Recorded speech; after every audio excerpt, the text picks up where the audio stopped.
us. Ricardo Hausmann is a Venezuelan economist teaching economic development at Harvard Kennedy School. He's been speaking to our editor-in-chief, Manuela Kasper-Claridge, at the World Economic Forum meeting in Davos. Ricardo, the German Chancellor has asked on oil-producing countries to produce more oil to dispense of Russian oil. How realistic is this from your point of view? I think there's an interesting agreement to be made. We need to separate OPEC from Russia. As you know, Russia joined OPEC in December 2016 in a structure called OPEC+. I think the basis of the bargain is the following. The West is going to make sure that Russia gets no access to financial markets, that they get no access to oil technology, and that they get no access to oil markets. That's going to reduce the ability for Russia to invest in oil and to maintain production. This is going to be good for decarbonization. Because what matters for decarbonization is the reduction in global oil production. But we need to decarbonize in a way that assures energy security and energy affordability. So we need OPEC to guarantee energy security in a process in which the market share of Russia is going to shrink. And that's in the interest of the Saudis, the Emiratis, and the other oil producers. So I think that deal should be on the table, and I think they should sit down to negotiate. But how long could this take? I mean, this would take quite a while, I guess. We're not in a hurry. This is important for the long term. In the short term, the discussion in Europe has been completely derailed by the idea of becoming independent from Russia and to embargo Russian oil.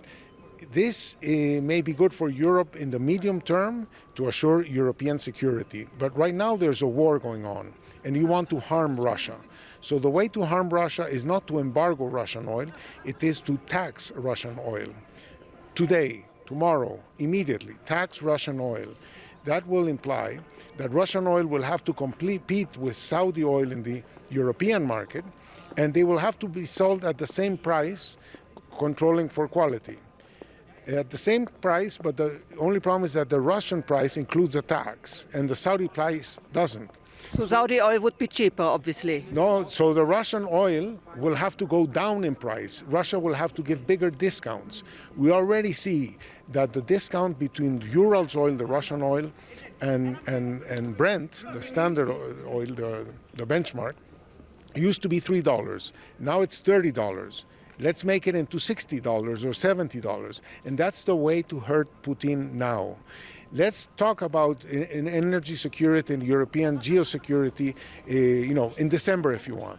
But right now, there's a war going on in Russia, in Ukraine, and we need to reduce the cash flow of Mr. Putin, and we do that with taxing Russian oil.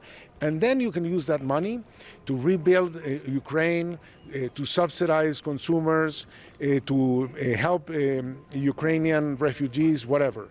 But Ricardo, doesn't one change one dependency to the other? I think that in the long run, we need to decarbonize, but we're not going to decarbonize in a year. That's why the target is 2050.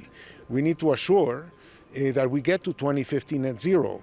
But in the meantime, we need to assure energy security and energy affordability. The world, the atmosphere doesn't care whose oil got burned, right?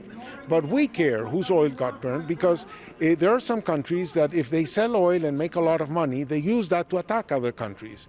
That is a very expensive oil because you have to count the cost of oil and your cost of defense and your cost of administering refugees and your cost of helping the other country.